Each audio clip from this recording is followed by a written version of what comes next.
ഇന്ന് നമ്മൾ കാണാൻ പോകുന്നത് സ്പ്ലിറ്റഡ് ബാക്ക് സ്റ്റിച്ച്. അതിനായി ഒരു ലൈൻ ഇട്ട് കൊടുക്കുക, അതിൻ്റെ എൻഡിൽ കൂടെ ത്രെഡ് എടുക്കാം. അതിനുശേഷം നമുക്ക് എത്ര ലെന്ത് വേണം അതനുസരിച്ച് നമ്മൾ കുത്തുക.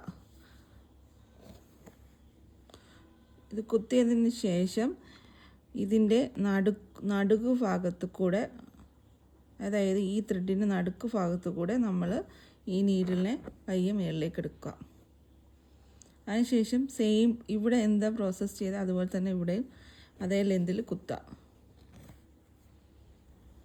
കുത്തി കഴിഞ്ഞ ശേഷം ബാക്ക് സൈഡിൽ കൂടെ അതിൻ്റെ മിഡിൽ ഭാഗത്ത് കുത്തിയെടുക്കുക. ഇതാണ് സ്പ്ലിറ്റഡ് ബാക്ക് സ്റ്റിച്ച്. ഇങ്ങനെ നമുക്ക് കണ്ടിന്യൂ ചെയ്ത് എൻഡ് നോട്ട് കൊടുത്ത് ഫിനിഷ് ചെയ്യാം. ഇതിൻ്റെ നടുക്കൂടെ ത്രെഡിൻ്റെ നടുക്ക് ഭാഗത്ത് ഈ ഭാഗം നോക്കി നമ്മൾ കുത്തുക. അടിഭാഗത്തൂടെ കുത്തി ഇറക്കിയ ശേഷം നമ്മൾ സെയിം ലെന്തിൽ കൂടെ ഇത് മൊത്തം ഫിനിഷ് ചെയ്ത് ഇവിടെ എൻഡ് നോട്ട് കൊടുക്കാം. അപ്പം നമ്മൾ ഇത് എൻഡ് നോട്ട് കൊടുത്ത് നമ്മൾ ഫിനിഷ് ചെയ്തിട്ടുണ്ട്. അപ്പം ഇത് മെയിനായിട്ട് നമ്മൾ ഉപയോഗിക്കുന്നത് സ്റ്റെം വർക്കിനും പിന്നെ ലെറ്ററിനും നെയിംസിനും ഒക്കെ ആണ് ഈ വർക്ക് നമ്മൾ യൂസ് ചെയ്ത് വരുന്നത്.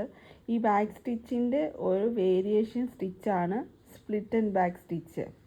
പിന്നെ ഇത് ഔട്ട്ലൈനും പിന്നെ ബോർഡർ ഡിസൈനിങ്ങിനും ഒക്കെ നമ്മളിത് മെയിനായിട്ട് ഉപയോഗിച്ച് വരുന്നുണ്ട്. അവസാനം നമ്മൾ എൻഡ് നോട്ട് കൊടുത്ത് ഈ സ്റ്റിച്ച് ഫിനിഷ് ആക്കുന്നുണ്ട്. അപ്പോൾ എല്ലാവരും ഇത് ട്രൈ ചെയ്ത് നോക്കണം. അപ്പോൾ thank you so much for watching my video. Please like and subscribe my YouTube. Thank you. God bless you.